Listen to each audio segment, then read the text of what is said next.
She asked for one night with the millionaire. He didn't hesitate, and that night changed everything. She had 8 weeks to live and one impossible request: I want one night with you before I die. He didn't hesitate. But not because you're dying, because I've loved you for 3 years. That was supposed to be their ending. One perfect night before cancer took her. But then something happened that doctors couldn't explain. Her stage 4 cancer started reversing. Tumors disappeared. Death backed away. And the one night that was supposed to be goodbye became the first night of forever. This is Jasmine and Ethan's story, and it will wreck you. Before we dive deeper, don't forget to subscribe to our channel, where love, secrets, and shocking truths come alive in every story. She had 8 weeks to live and one impossible request. Jasmine sat across from Ethan in her small living room, hands trembling as she held the letter from her oncologist. The words blurred through her tears, but she'd memorized them anyway. Further treatment unlikely to be effective, recommend focusing on quality of life, hospice care when ready. There's something I need to ask you, she whispered, her voice cracking. Something I should have asked 3 years ago, but I thought I had time. Ethan leaned forward, his blue eyes searching her face with an intensity that made her chest ache. Anything, Jazz. Whatever you need. She took a shaking breath. This was it. Her last chance. I'm dying, Ethan. And I have one wish left. The tears came harder now. Just one night with you. I need to know what it feels like to be held by you before I go. The silence stretched between them like a breaking heart. Then Ethan reached across the space, cupped her face in his hands, and said the words that changed everything. Yes. But not because you're dying, Jasmine. Because I've been in love with you since the day we met, and I've been too much of a coward to tell you. Jasmine had first seen Ethan Parker at her brother Devin's birthday cookout, standing awkwardly by the grill with a beer he wasn't drinking and a smile that didn't quite reach his eyes. Tall, blonde, gorgeous in that quiet way that snuck up on you. The kind of handsome that got better the longer you looked. That's my new business partner, Devin had said, slapping Ethan on the back hard enough to make him stumble. Ethan, this is my baby sister Jasmine. She teaches 3rd grade and has a bleeding heart for every lost cause in the city. That's not true, Jasmine had protested, laughing. Only most lost causes. When Ethan smiled, really smiled, something in her chest had shifted. Nice to meet you, he'd said, and his voice was warm and low and did things to her she hadn't felt in years. That was 3 years ago. 3 years of group hangouts where she'd catch him watching her across rooms. 3 years of accidental touches that lasted too long. 3 years of convincing herself she was imagining the way his eyes followed her, the way he always ended up next to her at dinners, the way he remembered every little thing she said. 3 years of being too scared to ask if he felt it too. The doctor's office had smelled like bleach and false hope. Stage 4 pancreatic cancer, Dr. Mitchell had said, her kind eyes unable to soften the blow. It's aggressive. We can try chemotherapy, but I need you to understand, at this stage, we're talking about buying time, not curing the disease. Jasmine had sat there, 29 years old, and heard her death sentence delivered in a voice that was trying so hard to be gentle. How long? She'd whispered. With treatment, maybe a year. Without it, 6 months.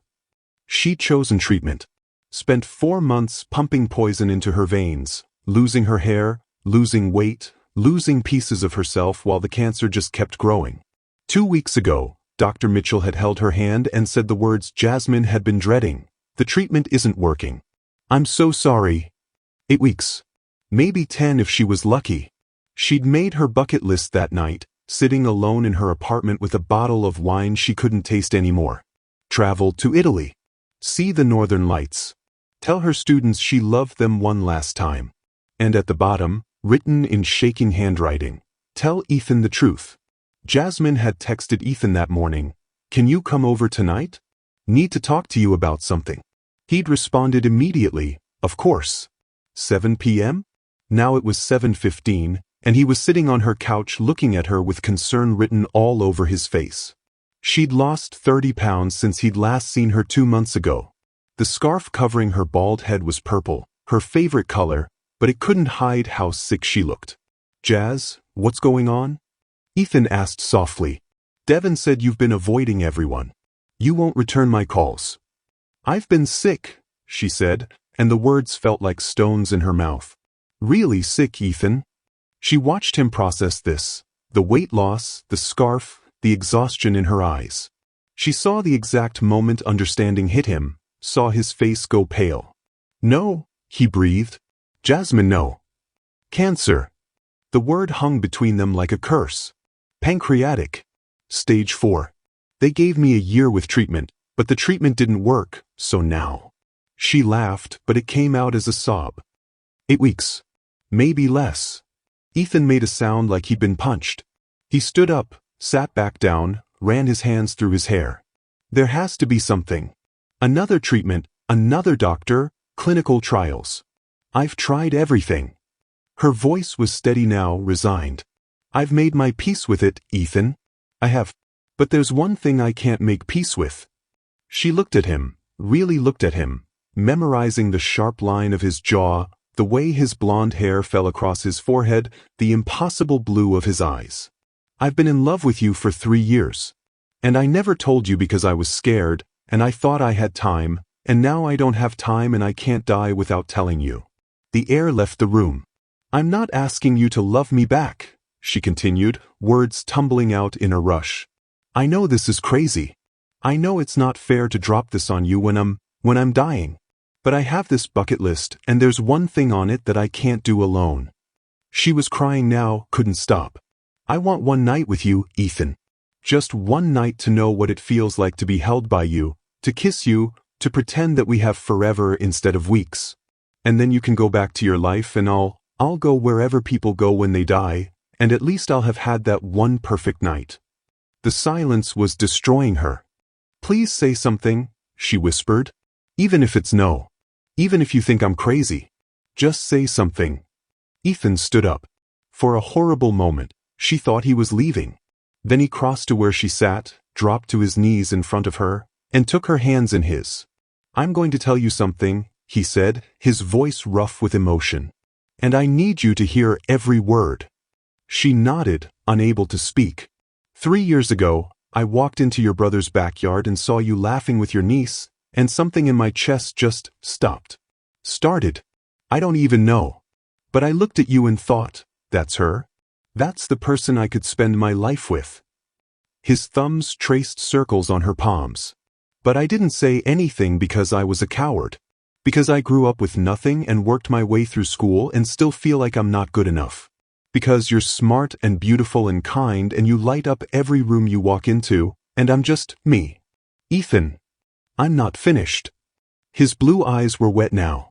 Every time we hung out, I told myself, next time. Next time I'd ask you to dinner. Next time I'd tell you how I felt. Thought I had time just. I thought I had years to work up the courage. His voice broke. And now you're telling me we have 8 weeks, and I want to be angry at God or the universe or whoever decided this was fair, but I can't because I'm too busy being angry at myself for wasting 3 years. You didn't waste anything, she said, fresh tears streaming down her face. I wasted everything. He lifted her hands to his lips, kissed her knuckles. So yes, Jasmine. Yes to one night. Yes to every night you have left. Yes to whatever you want from me because I've been yours for 3 years and I was just too stupid to tell you. The sob that came out of her was half pain, half relief, all love. Ethan pulled her off the couch and into his arms, holding her like she was something precious and breakable. She buried her face in his chest and cried, really cried, for the first time since her diagnosis. Cried for the time they'd lost. Cried for the time they'd never have. Cried because the man she loved was holding her and loving her back and it was everything she'd dreamed of and it was happening when she was dying. I'm sorry, she gasped against his shirt. I'm so sorry. This isn't fair to you. You don't deserve this. Stop. He pulled back just enough to look at her, his hands cradling her face. Don't you dare apologize for loving me. Don't you dare apologize for asking me to love you back. His thumb brushed away her tears. I'm going to love you, Jasmine Wright, for however long we have. And I'm going to make damn sure you know it. Then he kissed her. It wasn't gentle. It wasn't careful. It was 3 years of wanting and grief and desperation all wrapped into one moment. His hands tangled in her scarf, and she didn't care that underneath she was bald, didn't care that she was sick and dying because right now she was alive and being kissed by Ethan Parker and nothing else mattered. When they finally broke apart, both breathing hard, Ethan rested his forehead against hers. "Tell me what you need," he whispered. "Tonight," she said. "Just stay tonight. Hold me. Talk to me. I want to know everything. All the things we never said." "I can do that." He kissed her forehead, her cheeks, the tip of her nose. "I can do that and more." They moved to her bedroom, and it wasn't about sex, though God, she wanted that too eventually. Tonight was about finally being honest. They lay face to face in her bed, hands intertwined, and confessed 3 years' worth of almosts. "Remember Devon's wedding?" Jasmine asked, tracing the line of Ethan's jaw. "You asked me to dance. You were wearing that gold dress," Ethan said, his voice rough. "I almost kissed you right there on the dance floor. Your brother would have killed me. I wanted you to." She smiled, sad and sweet. "I went home that night and cried because I was so sure you felt something too, but you never said anything." "I was terrified," he admitted. "Terrified you'd reject me. Terrified Devon would think I wasn't good enough for his sister. Terrified I'd mess it up." He kissed her palm. "I'm terrified now, but for different reasons." "Don't be scared," she whispered, even though she was terrified too. "We're together now. Finally. That's all that matters." They talked until 3 a.m. About everything. Childhood dreams and adult disappointments. Her love of teaching and his passion for designing buildings that brought communities together. Her family's Sunday dinners and his lonely childhood bouncing through foster homes. Every confession felt like a gift, like making up for lost time even though time was the one thing they didn't have. "What's on your bucket list?" Ethan asked as dawn started creeping through the curtains. "Besides this."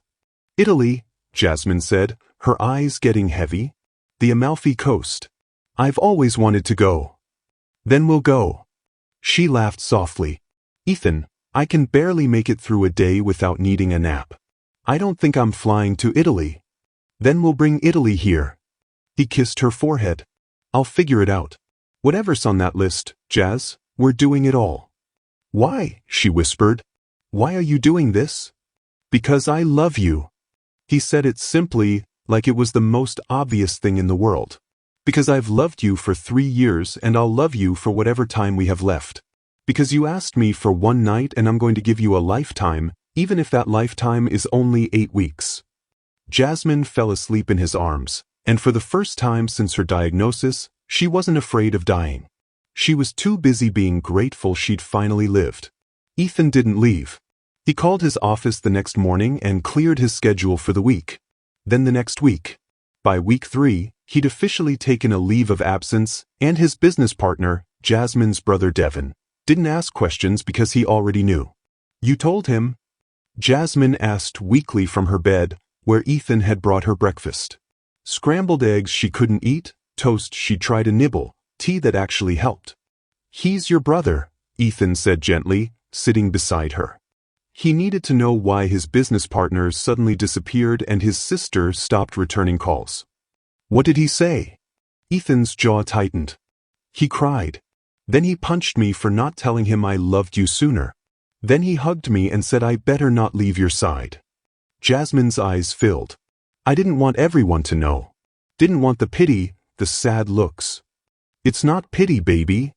The endearment came naturally now, like he'd been calling her that for years instead of days. "It's love. Your family loves you. Let them." So she did.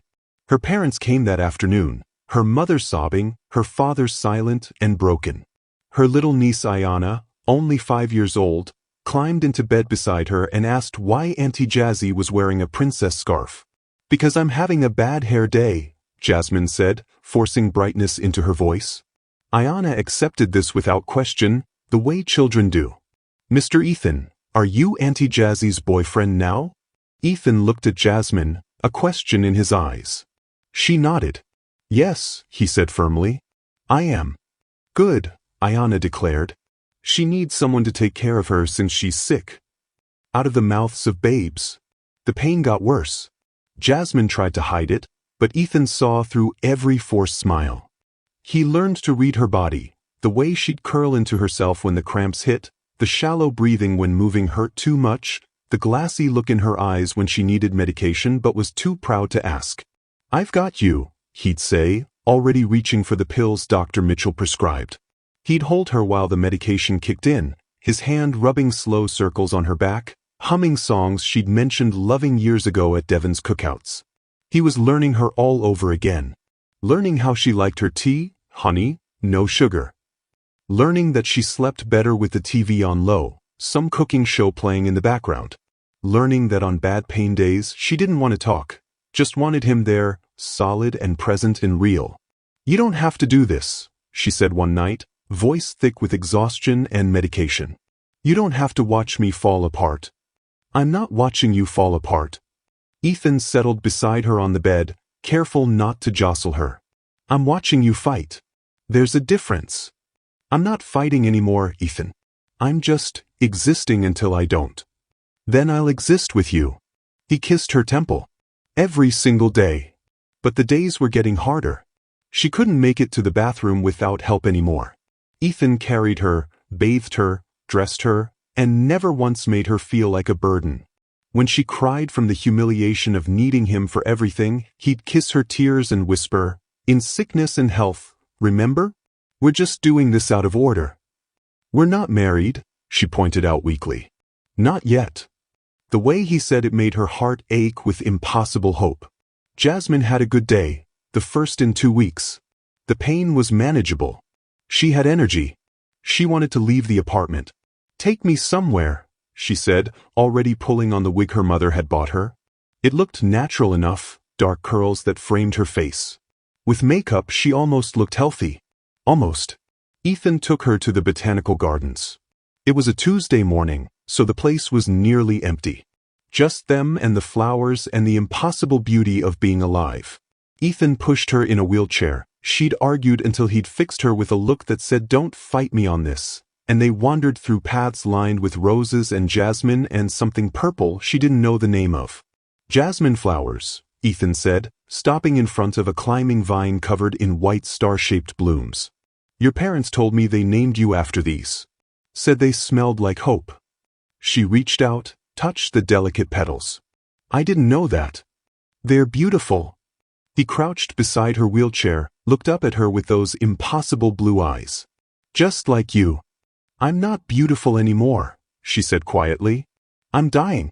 I'm skinny and sick and you're the most beautiful thing I've ever seen."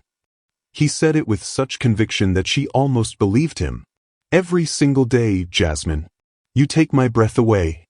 He kissed her there, surrounded by flowers that smelled like hope, and for a moment she let herself believe in miracles.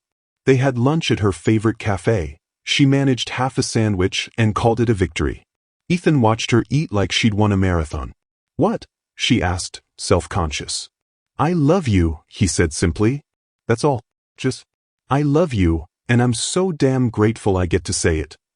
On the drive home, Jasmine dozed against the window, the sun warm on her face. When they got back to her apartment, Ethan carried her to bed even though she insisted she could walk. "I've got you," he murmured against her hair. And he did. He always did. That night they made love for the first time. Slow and careful and perfect. Ethan touched her like she was made of glass and magic. She cried through most of it, not from pain but from the overwhelming rightness of finally being with him this way. "I've got you," he whispered again and again. "I love you.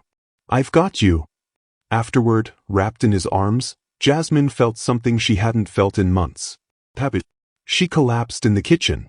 Ethan found her on the floor, unconscious, blood on her lips where she'd bitten through when she fell.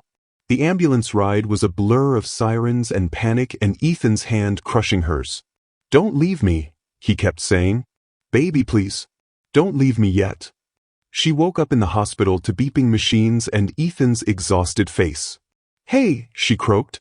"Hey yourself." He tried to smile, but it wobbled at the edges. "You scared the hell out of me." Dr. Mitchell came in an hour later with news Jasmine already knew in her bones. The cancer's progressing faster than we anticipated, she said gently. The tumors are pressing on vital organs.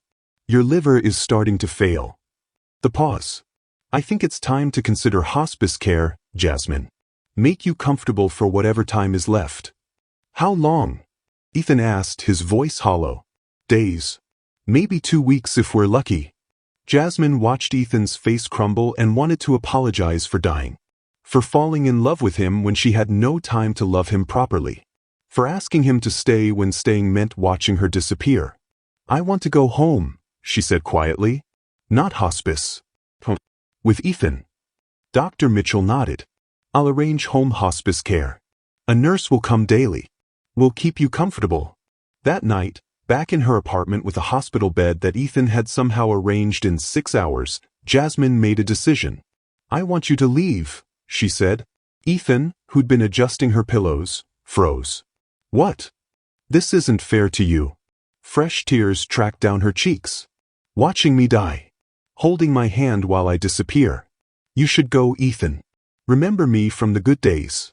From the botanical gardens and... Stop. His voice was sharp, almost angry. Just stop, Jasmine. Ethan. No. He sat on the edge of her bed, took her face in his hands. You don't get to push me away to protect me. You don't get to decide what I can handle. I told you I'd love you through this, and that's exactly what I'm going to do. But it's going to hurt, she whispered. Watching me die is going to destroy you. Then it destroys me. His voice broke.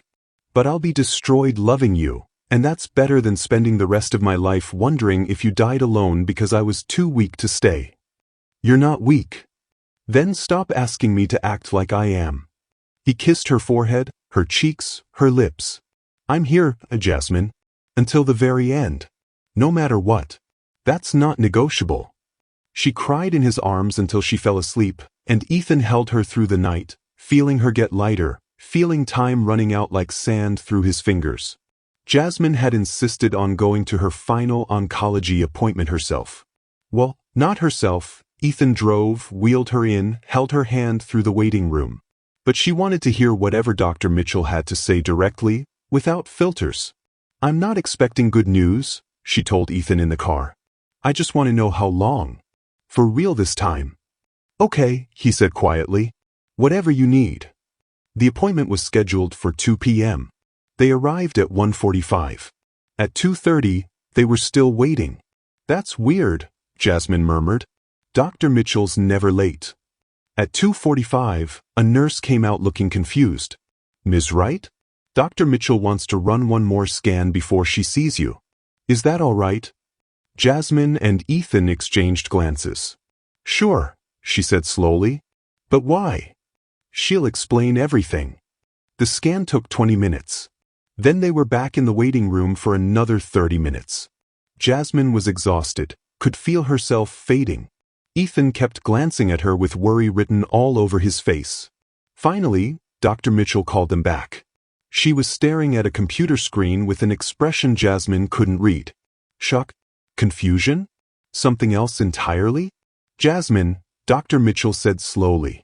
I need you to stay calm while I tell you something. I'm dying, Jasmine said flatly. I know. Just tell me how long. That's the thing. Dr. Mitchell turned the screen toward them. I don't think you are. The world stopped. What? Ethan's voice came from very far away. Your scans from 3 weeks ago showed extensive tumor growth. Multiple masses in your pancreas, liver, lymph nodes. Stage 4, aggressive, terminal. Dr. Mitchell pulled up 2 images side by side. This is 3 weeks ago. This is today. Jasmine stared at the images. She didn't understand what she was seeing. The tumors, Dr. Mitchell said, her voice shaking slightly. They're shrinking. Significantly. Some of the smaller ones they're just gone. That's not possible, Jasmine whispered. I know. That's why I ran the scan 3 times. Sent it to 2 other oncologists. Everyone's seeing the same thing. Dr. Mitchell looked at them like she'd seen a ghost. Jasmine, I don't have a medical explanation for this. Spontaneous remission is real but incredibly rare, especially with pancreatic cancer. But the evidence is right here. Your cancer is regressing. Ethan made a sound like he'd been hit. Jasmine couldn't breathe. What does this mean? It means you're not dying. Not right now, anyway. Dr. Mitchell smiled, and it was tentative but real. It means we need to monitor you closely, run more tests, but Jasmine, you're getting better. Somehow, against every odd, you're healing. The room spun. How long? Ethan asked, his voice cracking. How long does she have? Dr. Mitchell's smile grew. If this continues? Years. Maybe decades. Maybe a completely normal lifespan. She reached across the desk, took Jasmine's hand. I don't know what happened. I don't know why. But I'm not going to question a miracle when I see one. Jasmine turned to Ethan, saw tears streaming down his face, and started laughing. Crying and laughing at the same time because she wasn't dying. She was living. We have time, she gasped, clutching his shirt. Ethan, we have time. He pulled her out of the wheelchair and into his arms, holding her so tight she couldn't breathe, and she didn't care because she was breathing, she was alive, they had time. I love you, he said against her hair, over and over. God, Jasmine, I love you so much. In Dr. Mitchell's office, surrounded by impossible medical evidence and the scent of antiseptic and hope, Jasmine Wright held the man she loved and believed in miracles. Because she was living one. The news spread through Jasmine's family like wildfire. Her mother screamed when Devin called her, actual screaming, the kind that came from a place so deep and raw that words couldn't reach it. Her father, who hadn't cried at the original diagnosis, broke down sobbing in the middle of the grocery store. Little Ayana told everyone at kindergarten that her Auntie Jazzy was magic. Maybe she was. I don't understand, Jasmine said for the 100th time, sitting in Ethan's lap on her couch, not the hospital bed, which they'd returned that morning. 6 weeks ago I was dying. How am I not dying anymore? Does it matter? Ethan's arms tightened around her waist. His face was buried in the crook of her neck, and she could feel him breathing like he was trying to memorize the rhythm of her alive. I don't know. She twisted to look at him. What if it comes back? What if this is just a pause before the end? Then we'll deal with it when it happens. He kissed her shoulder, her neck, her jaw. But right now, today, you're here. You're healing. That's enough. It had to be enough.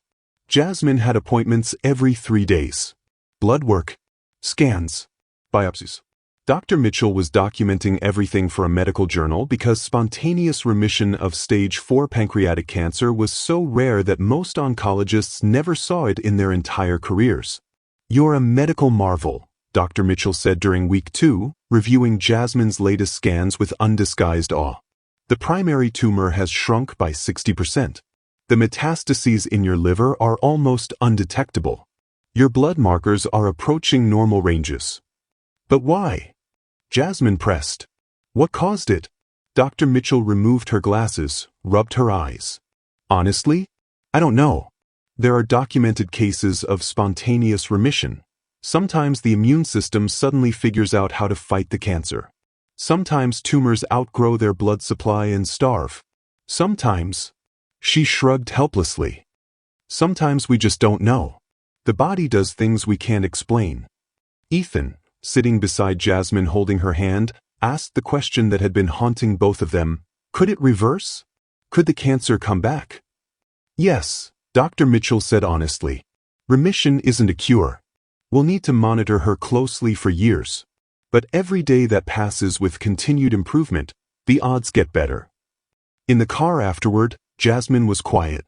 Talk to me, Ethan said, one hand on the wheel, the other finding hers. I'm scared to hope, she whispered. What if I let myself believe I'm going to live and then we'll face it together? He brought her hand to his lips. But baby, you are living. Right now. Don't waste the life you've been given being afraid to live it. She knew he was right. But fear was a hard habit to break. Jasmine went back to work. Not full-time, Dr. Mitchell had been clear about not overdoing it. But 3 days a week, for hours a day, teaching her third graders who'd been told she had the flu and was finally better. The first day back, 28 children mobbed her with hugs and handmade cards. We missed you, Ms. Wright. Are you all better now? My mom said you were really sick. Were you in the hospital? Jasmine looked at their beautiful, hopeful faces and felt tears prick her eyes. I was sick, she said honestly. Really sick, but I'm getting better now. And I missed you all so much. A little boy named Marcus raised his hand. My grandma says miracles are real. She says you're a miracle. Maybe I am, Jasmine said softly, meeting his earnest brown eyes. Maybe we all are. Ethan picked her up after her first day, and she was exhausted but glowing. How'd it go? He asked, kissing her temple as she buckled in. Perfect. Absolutely perfect. She squeezed his hand. I forgot what it felt like to be normal. To think about spelling tests instead of tumor markers. You're not normal, Ethan teased. You're extraordinary. Shut up. But she was smiling. That night, curled up on the couch watching some mindless show, Jasmine said, I want to start planning for the future. Ethan's hand, which had been playing with her hair, stilled. Yeah. I want to think past next week, next month. I want to, she turned to face him fully. I want to believe I'm going to be here for years. Decades. I want to believe we have time. We do have time. His blue eyes were fierce. We have all the time in the world, Jazz. Then I want to do something crazy. How crazy? She took a deep breath. I want to go to Italy. For real this time. Not as a dying wish but as a living celebration. I want to see the Amalfi Coast with you. I want to eat pasta and drink wine and be sickeningly in love in the most romantic country on earth. Ethan stared at her for a long moment. Then he pulled out his phone. What are you doing? Booking flights. He was already typing, that determined look on his face that she'd come to know so well. When do you want to go? Ethan, I was just... When, Jasmine? She laughed, incredulous and delighted. I don't know. Summer? After school's out. Summer it is. He showed her the flight search screen. 2 weeks in Italy. We'll do the Amalfi Coast, Rome, Florence, anywhere you want. You're serious. Dead serious. He set the phone down, cupped her face. You were supposed to die, baby. You didn't. That deserves celebrating. So we're going to Italy and we're going to live like we never get to die. Deal? She kissed him instead of answering, pouring 3 years of wanting and 6 weeks of terror and 1 month of impossible hope into it. Deal, she whispered against his lips. The remission held. Dr. Mitchell's latest scans showed continued improvement. The primary tumor was 80% smaller. The metastases were gone. Just gone, like they'd never existed. Jasmine's energy was returning. She'd gained back 10 of the 30 pounds she'd lost. Her hair was growing back in soft, tight curls that Ethan loved running his fingers through. I barely recognize myself, she said one morning, staring in the bathroom mirror. Without the wig, without the scarves, just her, thin still, but alive. Ethan appeared behind her, wrapped his arms around her waist, met her eyes in the mirror. You look like you. I look different. You look like someone who fought death and won. He kissed the top of her head. You look like a warrior. She leaned back against him, let herself be held. I don't feel like a warrior. I feel lucky, confused, grateful, terrified it's going to disappear. It's not going to disappear. But she heard the tiny thread of fear in his voice too. They were both waiting for the other shoe to drop. That afternoon, Devin stopped by with Ayanna. The little girl had drawn a picture, Jasmine and Ethan holding hands with a rainbow overhead and "Love Wins" written in crayon across the top. She insisted, Devin said, ruffling his daughter's hair. Said you two needed a reminder. A reminder of what, baby? Jasmine asked, crouching to Ayanna's level. That love is the strongest magic, Ayanna said seriously. Stronger than being sick. Stronger than being scared. That's what Daddy says. Jasmine's eyes filled. She looked up at her brother, who shrugged with the tiniest smile. Kid's not wrong, Devin said. Then to Ethan, can I talk to you? Outside? Ethan glanced at Jasmine, who nodded. The men stepped onto the apartment balcony, sliding the door shut behind them. Through the glass, Jasmine watched them talk. Watched Devon's animated gestures, the serious expression on Ethan's face, the way her brother clapped Ethan on the shoulder hard enough to make him stumble. Whatever they were discussing looked intense. When they came back inside 10 minutes later, both men were suspiciously bright-eyed. "What was that about?" Jasmine asked. "Nothing," Ethan said too quickly. "Guy stuff," Devon added, equally unconvincing. Jasmine looked between them, suspicious. But Ayana was tugging on her hand, wanting to play princesses, and she let it go. For now. Dr. Mitchell used the word Jasmine had been afraid to even think. Remission. They were in the oncologist's office for the regular check-in. Jasmine had been preparing herself for bad news. It was always safer to expect the worst. But Dr. Mitchell was smiling, actually smiling as she pulled up the latest scans. "No detectable cancer," she said, pointing to the images. "Pancreas looks good. Liver is clear. Lymph nodes normal. Blood work is completely within normal ranges." She turned to face them.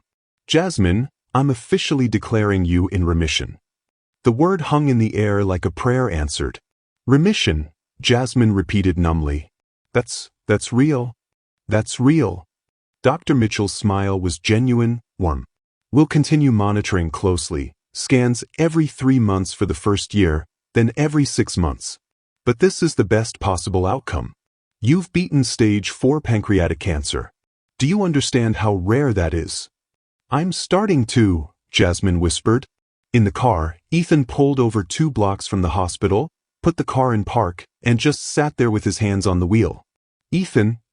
"Remission." His voice cracked. "You're in remission." "I am." He turned to her, and his face was wet. "I thought I was going to lose you. For 6 weeks, I watched you disappear and prepared myself to lose you, and He couldn't finish. Jasmine unbuckled her seatbelt, climbed across the center console into his lap right there in the parked car. She held his face in her hands, made him look at her. "You didn't lose me," she said fiercely. "I'm here. I'm staying. We have time, Ethan. We have so much time." He kissed her like she was air and he'd been drowning. Like she was the answer to every prayer he'd screamed at the universe in the dark. Like she was a miracle he still couldn't quite believe was real. Because she was. Ethan cooked dinner. Actually cooked, not takeout. Chicken parmesan that was slightly burnt but tasted like love. Jasmine sat at the kitchen counter watching him, her chin propped on her hand, just observing. "What?" he asked, catching her staring. "I'm memorizing this," she said. "You cooking in my kitchen, humming to that terrible pop station. It's just being normal. This is normal now." He plated the food, set hers in front of her with a flourish. "This is our life, Jazz. Boring dinners and burnt chicken and arguing over what to watch on Netflix." "I like boring," she said, taking a bite. "Boring is underrated when you almost died." After dinner, they slow danced in the living room to music playing from Ethan's phone. No special occasion. Just because they could. Just because she was alive and he was holding her and they had time. "I need to ask you something," Ethan said against her hair. "Okay." "Not yet." He pulled back slightly, looked at her with an intensity that made her breath catch. "Soon. But there's something I need to do first." "You're being cryptic." "I know." He kissed her forehead. "Trust me?" "Always," she said, and meant it with every fiber of her healing body. Jasmine was planning Italy obsessively. She had spreadsheets, color-coded itineraries, restaurant reservations at places she'd been dreaming about since she was 18. "We're going to eat so much pasta," she told Ethan, showing him her phone for the 100th time. "Look at this place in Positano. Doesn't it look amazing?" "It looks amazing," he agreed, amused. "But baby, we have 3 months. You don't need to plan every minute." "Yes, I do." She was already scrolling to the next saved location. "This is my bucket list trip, Ethan. It has to be perfect. It'll be perfect because we're together," he said, stealing her phone and setting it aside. "That's the only thing that matters." She huffed but didn't argue, just curled into his side on the couch. They'd fallen into routines, Thursday movie nights, Sunday morning farmers markets, Wednesday dinners at her parents' house where her mother force-fed them enough food for a week. Normal. Domestic. Everything Jasmine had thought she'd never have. "I have a surprise for you," Ethan said suddenly. "What kind of surprise?" "The kind you can't know about until Saturday." He was smiling that secret smile again, the one he'd been wearing for weeks. "Can you get someone to cover your Saturday morning?" "Ethan, what?" "Trust me," he said again. So she did. Ethan woke her at 6 a.m. with coffee and a kiss. "Get dressed," he said. "Something comfortable. We're going on an adventure." "I hate mornings," she groaned, but she was smiling. They drove for an hour, heading south out of the city. Jasmine watched the scenery change from urban to suburban to rural, getting more confused by the mile. "Are you kidnapping me?" "Technically, can you kidnap someone who loves you?" "That's exactly what a kidnapper would say." He laughed, squeezed her hand. "We're almost there."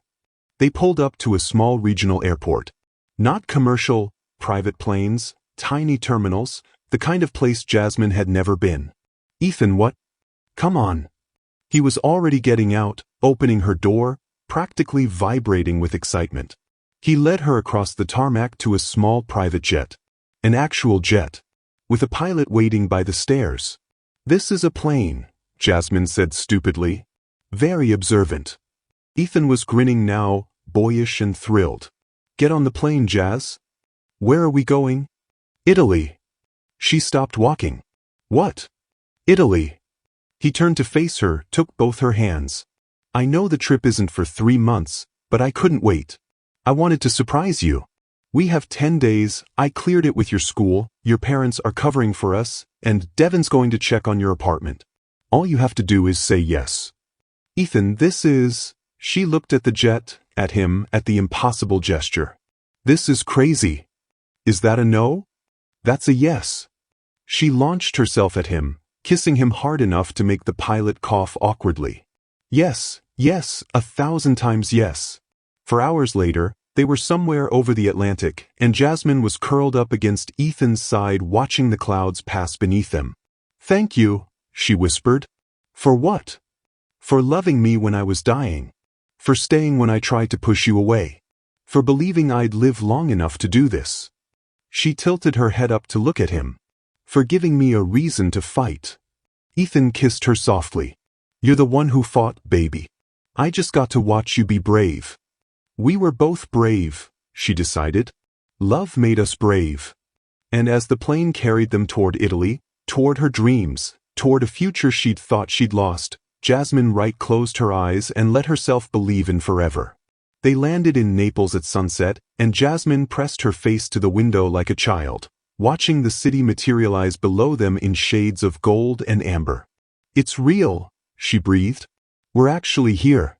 Ethan watched her instead of the view, committing this moment to memory, the wonder on her face, the way her eyes shone, the fact that she was here, alive and healing in his. "We're here," he confirmed, his hand finding hers. A driver met them at the airport, whisking them along winding coastal roads as the Mediterranean sprawled endless and blue beside them. Jasmine couldn't stop staring, couldn't stop smiling, couldn't believe this was her life now. "Where are we staying?" she asked as they climbed higher into the cliffs. "You'll see." The villa appeared like something from a dream, white stone and blue shutters perched on a cliff overlooking the Amalfi Coast, private and perfect and impossibly beautiful. "Ethan," Jasmine whispered as the car stopped. "This is ours for 10 days. He helped her out, caught her when she stumbled because she couldn't stop staring at the view. The sun was setting over the water, painting everything gold and pink and purple. "Happy early birthday, baby." Her birthday wasn't for 2 months, but she didn't care. She turned in his arms and kissed him, tasting salt air and impossible joy. "I love you," she said against his mouth.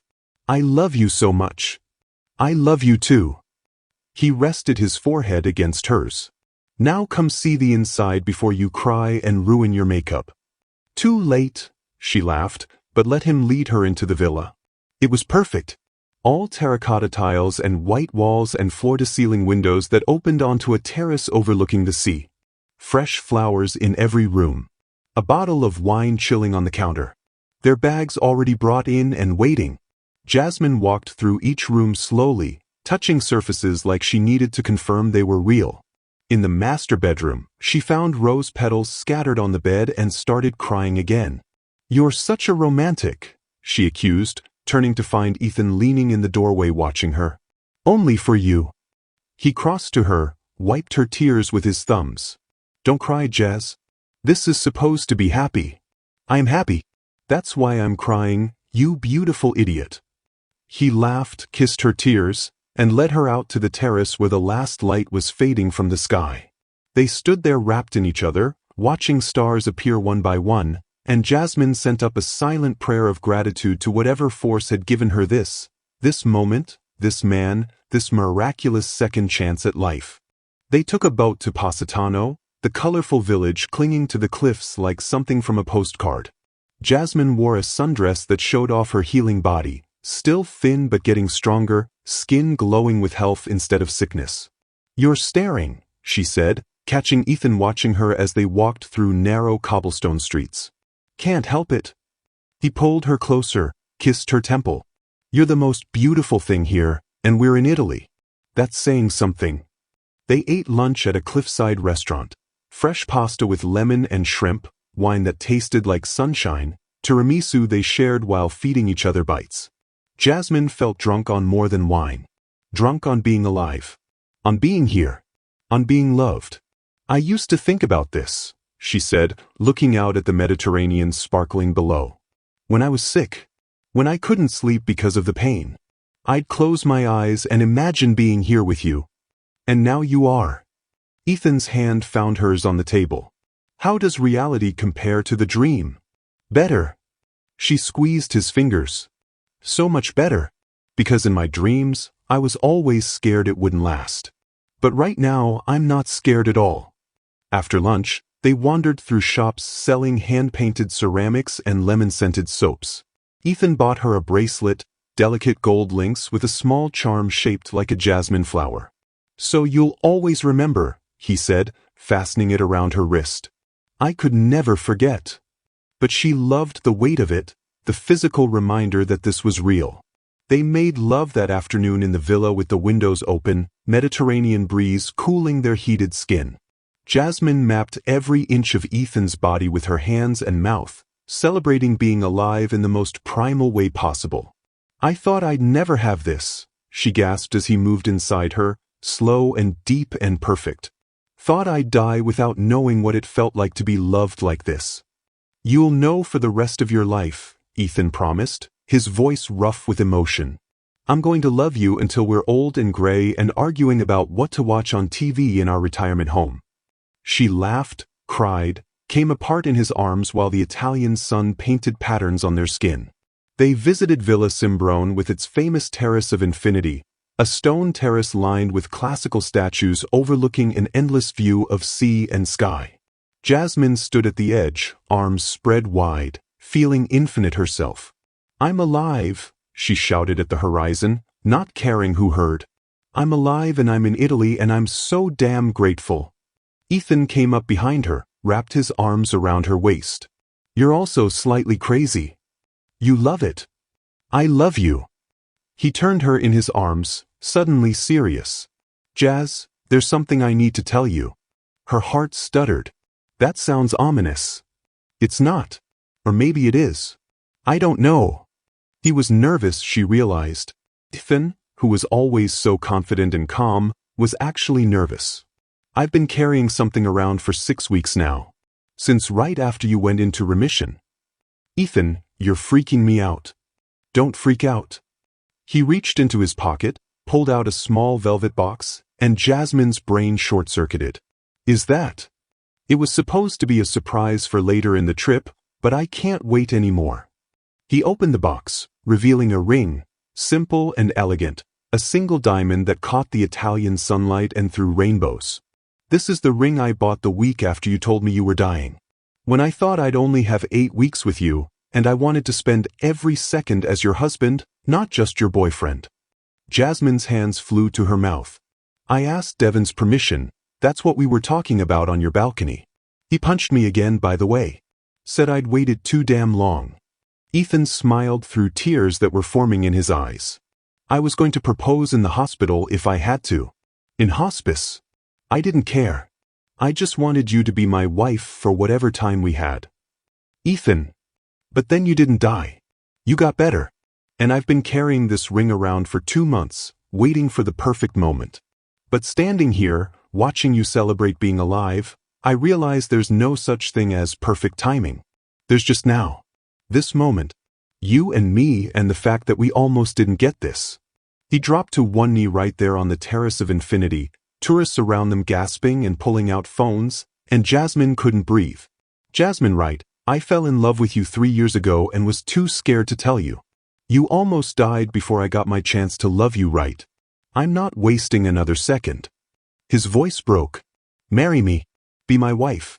Let me spend the rest of your very long, very healthy life proving that I'm the luckiest man alive. Yes. The word came out strangled, choked with tears. Yes, yes, oh my God, yes. He stood, slid the ring onto her finger with shaking hands, and kissed her while applause erupted around them. Italian strangers cheered and threw flowers. Where did they even get flowers? And Jasmine laughed into Ethan's mouth, tasting salt from both their tears. I'm getting married, she said, dazed, staring at the ring on her finger. You're getting married, Ethan confirmed, kissing her again. To me. For the rest of our lives. The rest of our very long lives, she corrected, and he grinned. The rest of our very long lives, he agreed. They celebrated with champagne at a nearby cafe, calling Devin, who screamed so loud they had to hold the phone away from their ears. Called Jasmine's parents, who cried happy tears. Texted pictures to everyone they knew because Jasmine couldn't stop staring at her ring, couldn't stop smiling, couldn't stop feeling like the luckiest woman on earth. That night, they went to dinner at a Michelin-starred restaurant Ethan had booked months ago, back when he thought this might be their last trip together. Now it was their engagement celebration. Tell me everything, Jasmine demanded over appetizers. When did you buy the ring? What did Devin say? How did you plan all this? Ethan smiled, traced patterns on her hand, the one now wearing his ring. I bought it 2 days after your first clear scan. Took Devin to lunch and asked his blessing. He said, and I quote, "If you don't marry my sister after she almost died, I'm going to kill you myself." Jasmine laughed. That sounds like Devin. Your dad cried. Your mom screamed. Ayana asked if she could be the flower girl before I'd even finished asking. He brought her hand to his lips, kissed her knuckles. Everyone loves you, Jazz. Everyone's so damn grateful you're still here. I'm grateful I'm still here too. She leaned across the table, kissed him softly. And I'm grateful you waited for me. That you didn't give up when I tried to push you away. Never, Ethan said fiercely. I'll never give up on you. On us. They ate and drank and celebrated until midnight, then stumbled back to the villa drunk on wine and joy and each other.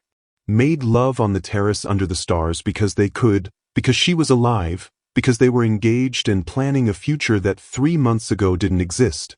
Mrs. Parker, Ethan murmured against her skin. Not yet, she teased. Soon. He kissed her deeply. So damn soon. They took the ferry to Capri, spent the day exploring the Blue Grotto and eating gelato and taking 1,000 pictures of Jasmine's ring in various picturesque locations. You're obsessed, Ethan laughed as she posed her hand against yet another stunning backdrop. I'm engaged to the love of my life in Italy, she countered. I'm allowed to be obsessed. They had lunch at a small trattoria where the owner saw Jasmine's ring and brought them complimentary limoncello, toasting their future in rapid Italian that neither understood but both appreciated.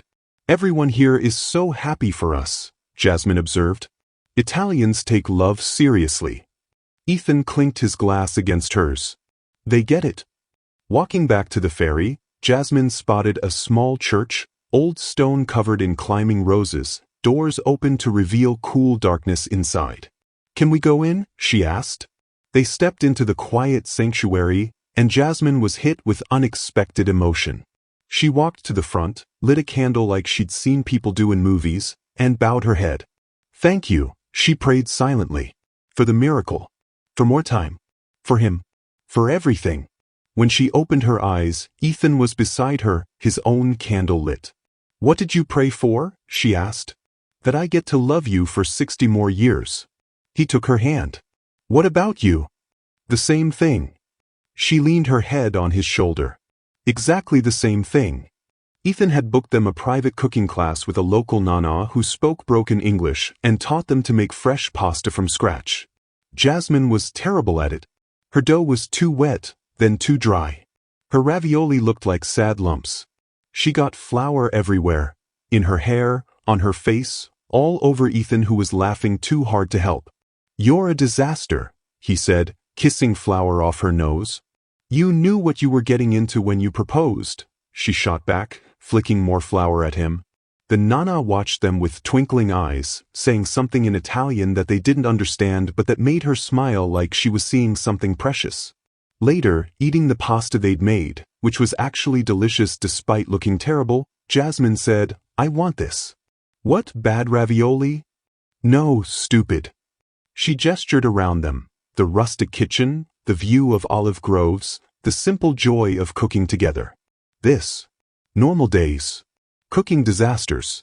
Growing old together and taking classes just because we can. "You'll have it." Ethan's voice was sure. "We'll have it. All of it, just. I promise." And sitting there in her Italian kitchen covered in flour, Jasmine believed him completely. Their final full day in Italy dawned clear and perfect. They spent it doing nothing, lounging by the villa's small pool, reading books, making love in the afternoon heat, cooking dinner together on the terrace as the sun set. "I don't want to go home," Jasmine said, curled against Ethan as stars appeared overhead. "Then we won't." He said it simply, like it was that easy. "We have to. I have school. You have work." "Details." He kissed her hair. "We can come back. Anytime you want. As many times as you want. We have time now, remember?" The word still felt like a gift. "Can I tell you something?" Jasmine asked. "When I was sick, I used to bargain with God. Or the universe. Whatever force controls these things." She twisted the engagement ring on her finger. "I'd say, just give me one more day. One more week. Let me make it to Christmas. Let me see spring." It was always about more time. "Jazz. But now I have time and it's still not enough. I want decades, Ethan. I want to grow old with you. I want to have your babies and fight about stupid things and celebrate 50 anniversaries." Her voice broke. "I'm greedy for life now in a way I never was before. I almost lost it." Ethan pulled her into his lap, held her tight. "Then be greedy. Want everything. Dream big. Because you're going to have it all, baby. I'll make sure of it. Promise." "I promise." He kissed her deeply, sealing the vow. "We're going to have the most beautiful, boring, wonderful life together. And we're going to appreciate every single second of it." They made love one last time on Italian soil, slow and reverent and full of promises. Afterward, Jasmine lay in Ethan's arms watching moonlight dance on the Mediterranean and felt completely, perfectly at peace. She'd come to Italy to celebrate surviving. She was leaving it engaged, healed, and more alive than ever. Somewhere over the Atlantic, Jasmine couldn't sleep. She sat by the window watching clouds, Ethan asleep with his head on her shoulder, and thought about the last 3 months. 3 months ago, she'd been preparing to die. Making peace with never having the life she wanted. Never getting married. Never having children. Never growing old with someone who loved her. Now she had a ring on her finger and a future stretching out ahead of her, bright and full and possible. The miracle wasn't just the cancer disappearing. The miracle was Ethan, loving her through the worst, staying when she tried to push him away, choosing her every single day. The miracle was having the courage to ask for what she wanted when she had nothing left to lose. The miracle was love, simple and profound and life-changing. "What are you thinking about?" Ethan's sleepy voice asked. "Everything." She laced her fingers through his. "How lucky I am. How grateful. How scared I still am sometimes that I'll wake up and this will all be a dream. Not a dream." He kissed her shoulder. "Real life. Our life. The one we almost didn't get." "The one we almost didn't get," she echoed. "But we did. We got it, Ethan. We got our miracle. We got each other, he corrected. That's the real miracle. And flying home from Italy, engaged and healing and impossibly happy, Jasmine Wright finally let herself believe in forever. Coming home from Italy should have felt like an ending. Instead, it felt like a beginning. Jasmine returned to work glowing, literally glowing. Her students noticed immediately. "Ms. Wright, you look different," Marcus said during reading time. "Different how?" "Happy. Really, really happy." She smiled, twisted the engagement ring she'd started wearing openly. "I am happy, Marcus. Really, really happy." Word spread through the school. By lunch, half the faculty knew she was engaged. By dismissal, she'd been hugged by 17 people and invited to 4 bridal showers that hadn't been planned yet. "You're famous," her teacher friend Rochelle teased in the parking lot.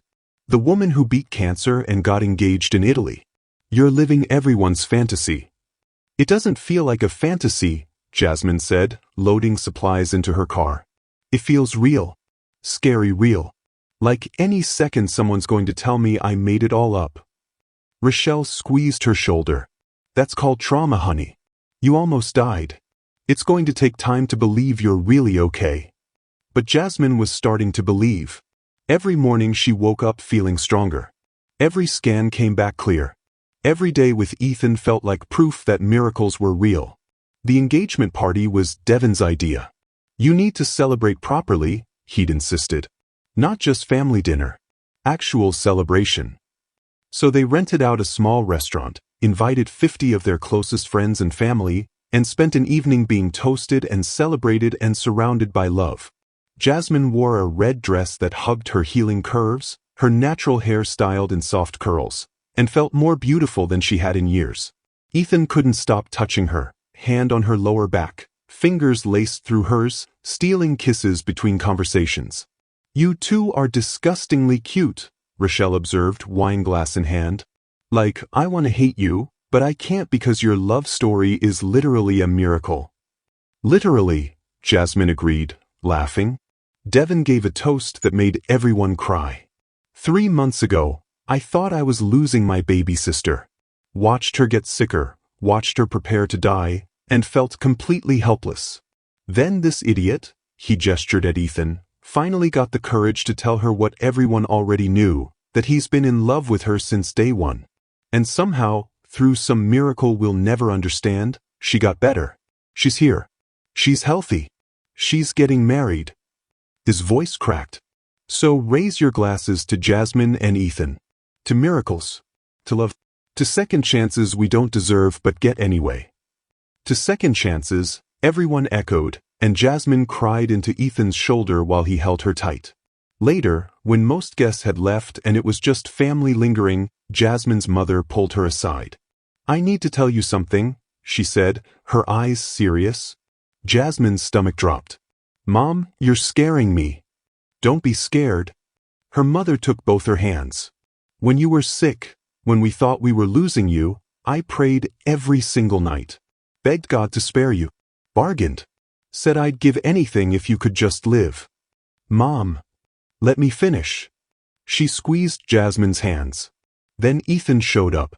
And I watched him love you through the worst of it. Watched him hold you when you were too weak to stand. Watched him fight for you when you'd given up fighting for yourself. And I thought, this is the answer. Not just healing your body but healing your heart. Giving you a reason to fight." Tears streamed down Jasmine's face. "I fought for him. For more time with him." "I know, baby. I know." Her mother wiped her tears gently. "And I'm telling you this because I want you to understand, your miracle wasn't random. It was love. Pure, selfless, courageous love. His for you. Yours for him. That's powerful enough to move mountains. Or shrink tumors." Jasmine hugged her mother, sobbing, feeling the weight of those words settle into her bones. Love had saved her. In every way a person could be saved. Jasmine woke up feeling wrong. Not sick exactly. Just tough. Tired in a way that sleep hadn't fixed. A dull ache in her abdomen that felt too familiar. "You okay?" Ethan asked, finding her sitting on the edge of the bed at 6 a.m. "I don't know." She pressed a hand to her stomach. Something feels weird. Weird how? Just weird. She forced a smile. Probably nothing. Maybe I ate something bad. But the feeling persisted. By afternoon, the ache had intensified. By evening, she was nauseous. By midnight, she was in Ethan's arms crying because she just knew, the cancer was back. We don't know that, Ethan said, but she heard the fear in his voice. It could be anything, Jazz, stomach bug. You've been working a lot? It feels the same. Her voice was small, broken. Like before. Like when it started. We're going to there, Ethan decided, already reaching for his phone. No. Not until morning. Not until we have to. Jasmine. Please. She clutched his shirt. One more night. Let me have one more night believing I'm okay before we find out I'm not. So he held her through the night, neither of them sleeping, both terrified of what morning would bring. Dr. Mitchell fit them in first thing. Ran blood work. Ordered scans. Sat them down with an expression Jasmine couldn't read. Your blood work is normal, she said, pulling up results on her computer. CA19-9 levels are still low. Liver function is good. Jasmine exhaled shakily. But I know. That's why I ordered the scan. Dr. Mitchell pulled up images. And I found something. The world stopped spinning. It's back, Jasmine whispered. The cancer's back. No. Dr. Mitchell smiled. Actually smiled. It's not cancer, Jasmine. It's a baby. Silence. Then, what? You're pregnant. Dr. Mitchell turned the screen toward them, pointing to a tiny blob barely visible on the ultrasound. About 6 weeks. That's what you're feeling.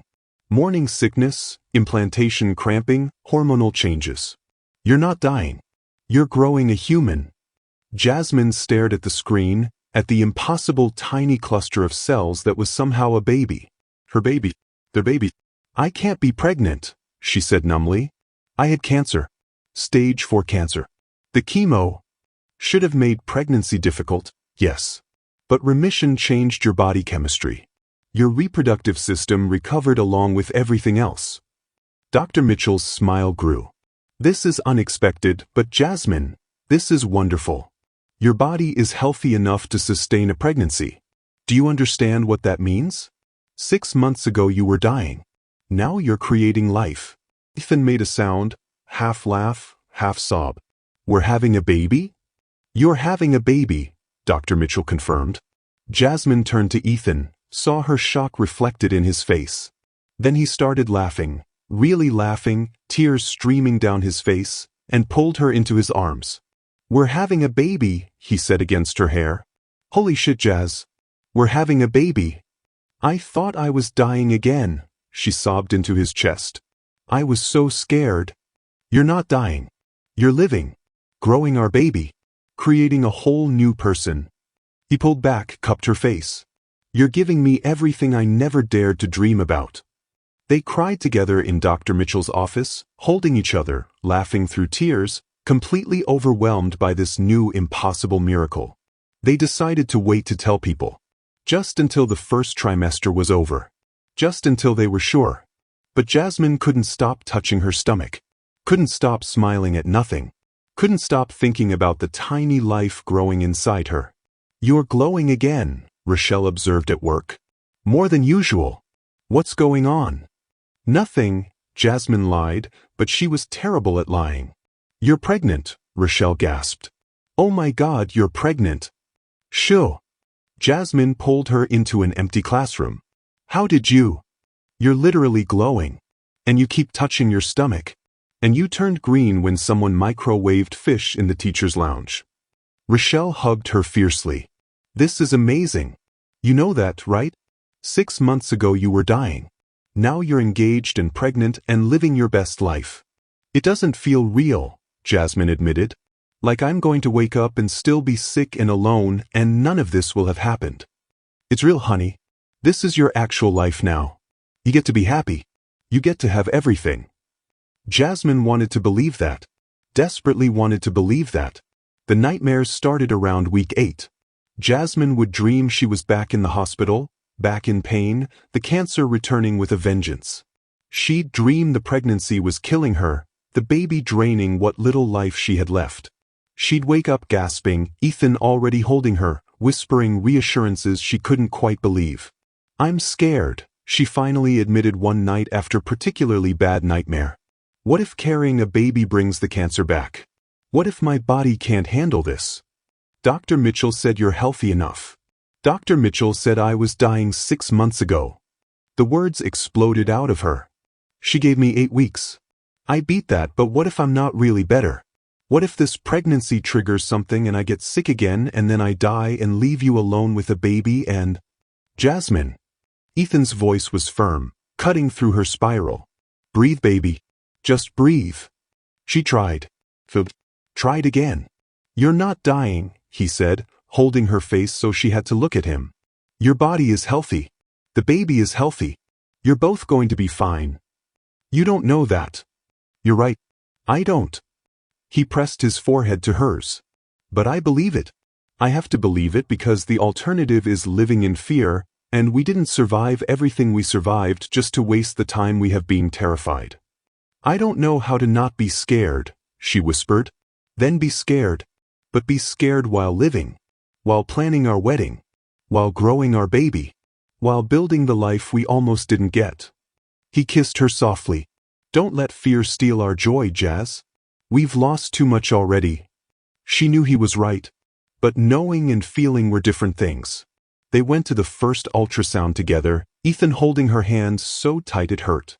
The technician spread cold gel on Jasmine's stomach, moved the wand around, and suddenly there it was, a tiny person-shaped blob with a flickering heartbeat visible on screen. "Strong heartbeat," the technician said. 140 beats per minute. "Perfect."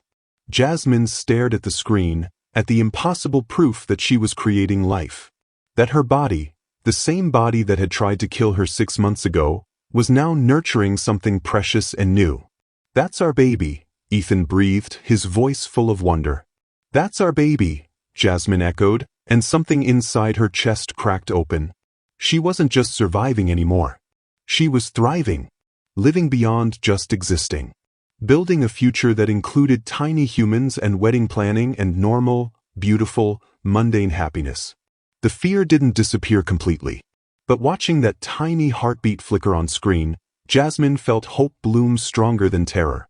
"Hi, baby," she whispered to the screen. "I'm your mom. And I'm going to be here for you. I promise."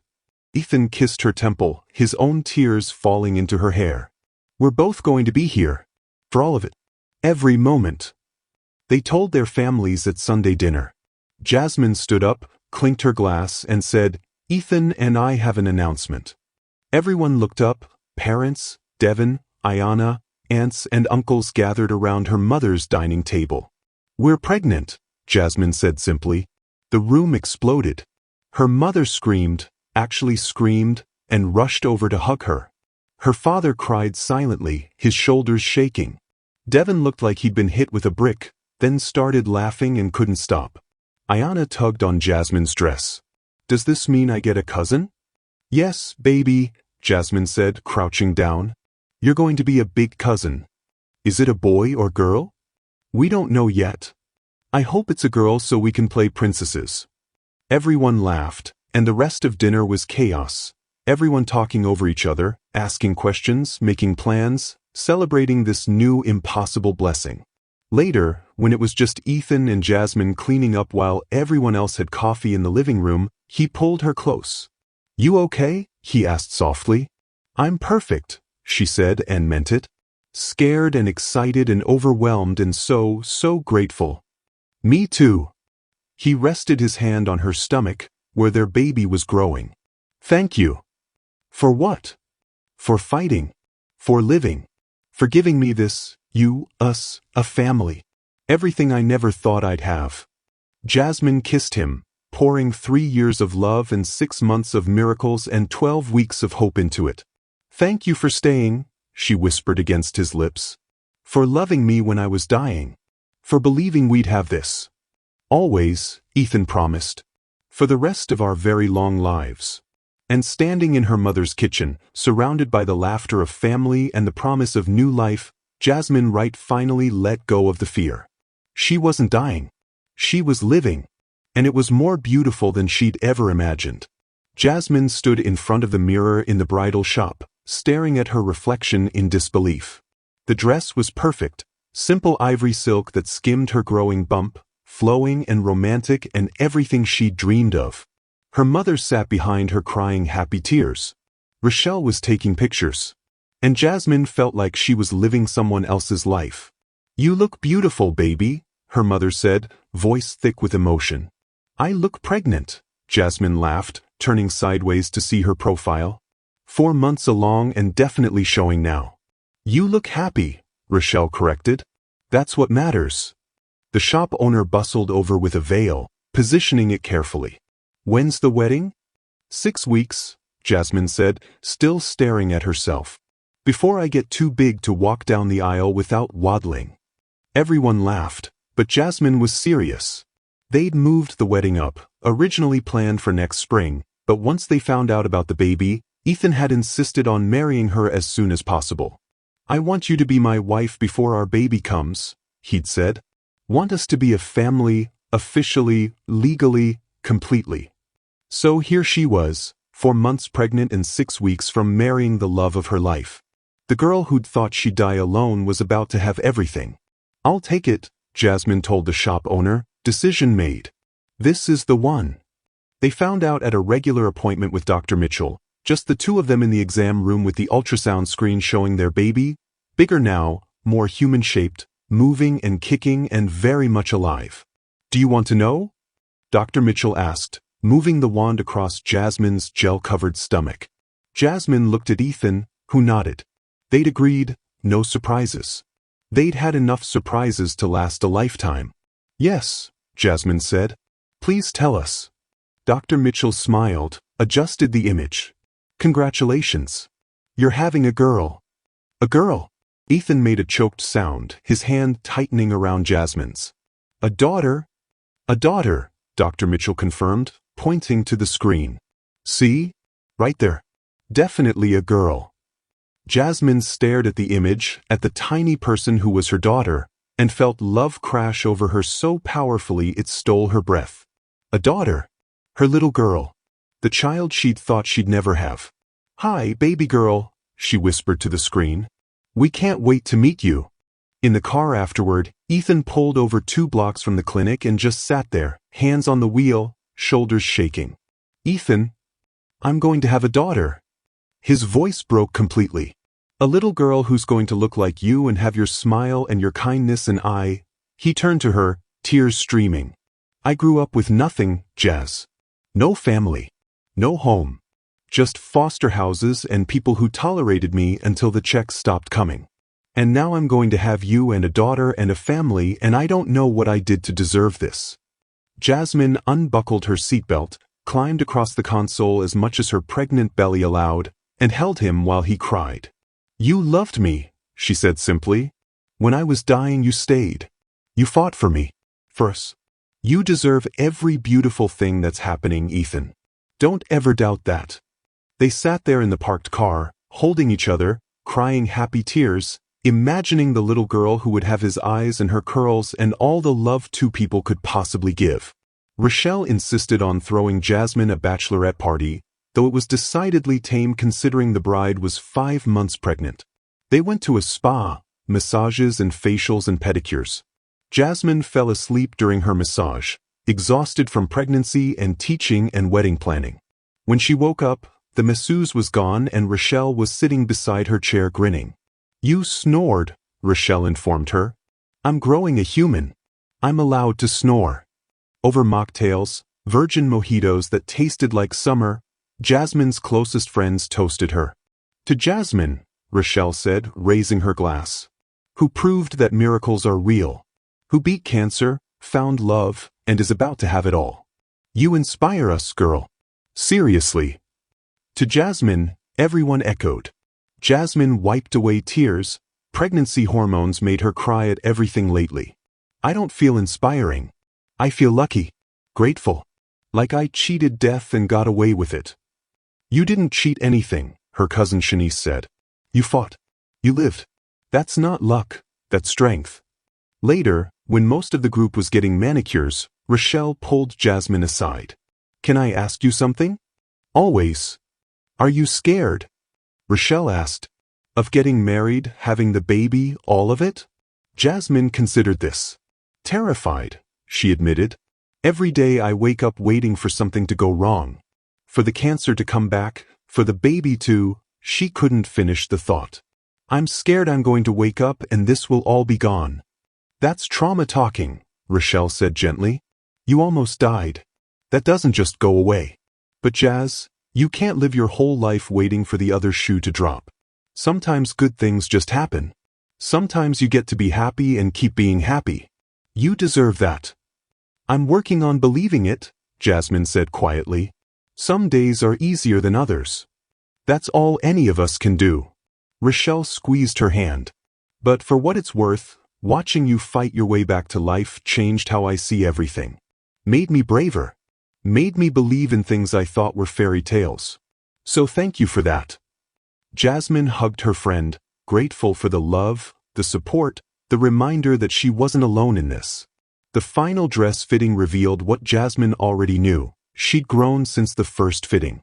Her bump was pronounced now, impossible to hide, beautiful in ways that made her emotional. We need to let it out here, the seamstress said, pinning fabric. And here, you've grown more than we anticipated. Baby girl is making her presence known, Jasmine laughed, one hand on her stomach where she could feel her daughter moving. Her mother watched from a chair, dabbing at her eyes with a tissue. I never thought I'd see this day. You, in a wedding dress, pregnant with your first baby. 6 months ago. Don't mum. Jasmine's voice was gentle. I know. But I'm here. We're here. That's what matters. The seamstress finished the adjustments and Jasmine looked at herself in the mirror, really looked. She saw a woman who'd survived the impossible. A woman who'd found love in the darkest moment. A woman who was about to marry her best friend and bring new life into the world.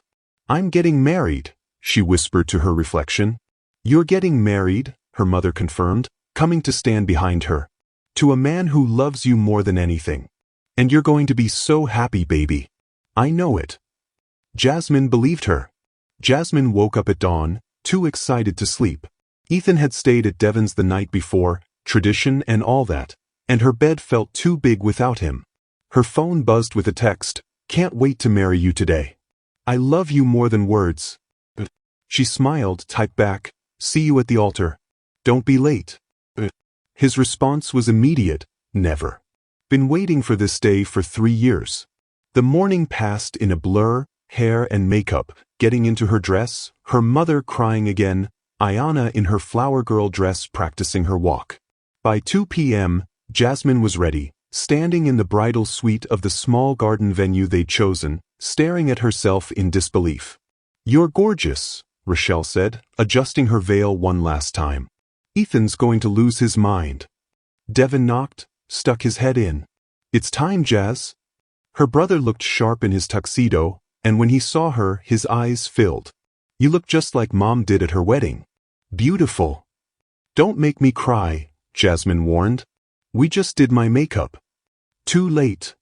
He offered his arm. Ready to do this? So ready. The ceremony was in a garden overlooking the water, 60 guests, white flowers everywhere, string quartet playing softly. Jasmine walked down the aisle on Devon's arm, and the second she saw Ethan at the altar, everything else disappeared. He was crying, not trying to hide it, just standing there in his tuxedo with tears streaming down his face, staring at her like she was the most beautiful thing he'd ever seen. Devon placed her hand in Ethan's and whispered, "Take care of my sister." "Always," Ethan promised. The officiant began speaking, but Jasmine barely heard the words. She was too busy looking at Ethan, at the man who'd loved her when she was dying, who'd stayed when she tried to push him away, who'd fought for their future when there was no future to fight for. The couple has written their own vows, the officiant said. Ethan took a shaky breath, squeezed her hands. Jasmine, 3 years ago I met you at a cookout and fell in love immediately. But I was too scared to tell you. Too convinced I wasn't good enough. Too afraid of rejection. I wasted 3 years we could have had together because I was a coward. You're not a coward, she whispered. Let me finish. He smiled through tears. When you told me you were dying, I thought my heart would actually stop. I thought I'd lost my chance to love you before I'd even taken it. But you gave me that chance anyway.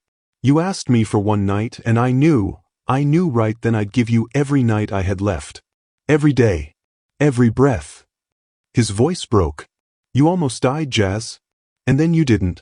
You fought your way back to life, to me, to us. And now you're standing here carrying our daughter, about to become my wife, and I still can't believe this is real. But it is real. You're real. We're real. And I promise, that I will spend every single day of the rest of our lives proving that I'm worthy of this miracle. Jasmine was full on crying now, didn't even care that her makeup was ruined. I love you, Ethan finished. I loved you when you were dying. I'll love you when we're old and gray. I'll love you through everything life throws at us. You're my miracle, Jasmine Wright. And I can't wait to be your husband.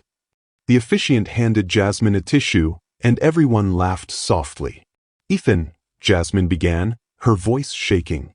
8 months ago, I had 8 weeks to live. I'd made my peace with dying. But there was one thing I couldn't make peace with, never telling you how I felt. Never knowing what it would feel like to be loved by you. So I asked you for one night. One perfect night before I died. She squeezed his hands. You said yes. But you didn't just give me one night. You gave me everything. You stayed when I was sick. You held me when I cried. You loved me through the worst moments of my life. You made me want to fight, to live, to believe in miracles. And then the miracle happened. I didn't die. I got better. And suddenly I had time I'd thought was gone. Time with you. Time to build the life I'd only dreamed about. She placed his hand on her pregnant belly, where their daughter was moving. Time to create new life with you. Time to stand here today and promise you forever. So that's what I'm doing. I promise to love you forever, Ethan Parker. Through the good and the scary and everything in between. I promise to never take a single day for granted, because I know how precious time is. I promise to build a beautiful life with you, raise our daughter together, and never stop being grateful for the miracle of us. She smiled through tears. You saved my life. Now let me spend the rest of it loving you. There wasn't a dry eye in the garden. The officiant cleared his throat emotionally. By the power vested in me, I now pronounce you husband and wife. Ethan, you may kiss your bride. Ethan pulled Jasmine close, carefully, mindful of her pregnant belly, and kissed her like she was his whole world. Because she was. I love you, Mrs. Parker, he whispered against her lips. I love you too, she whispered back. They walked back down the aisle together, husband and wife, and Jasmine felt joy so complete it was almost painful. She was alive. She was married. She was carrying their daughter. She had everything she'd thought she'd lost. The reception was perfect, dancing and laughter and toasts that made everyone cry all over again. Devon's speech had everyone sobbing. Her father could barely get through his without breaking down. Even Ayanna gave a speech about how Auntie Jazzy and Mr. Ethan were her favorite people in the whole world. But the best moment came during their first dance. They swayed together slowly, Ethan's hands careful on her waist, Jasmine's head on his shoulder, and she felt their daughter kicking between them. She's dancing with us, Jasmine laughed. She's celebrating, Ethan said. Just like everyone else. I can't believe this is my life, Jasmine whispered. 6 months ago. I know. He kissed her forehead. But that was then. This is now. And now is pretty damn perfect. As they danced, Jasmine looked around the room, at her family laughing, at friends celebrating, at the life she'd built from ashes. She thought about the girl who'd walked into Ethan's arms 8 months ago expecting to die. That girl would never believe where she'd end up. Thank you, she said quietly. For what? For not hesitating. When I asked you for that one night, you could have said no. Could have run. But you didn't. You said yes immediately. Like it was the easiest decision in the world.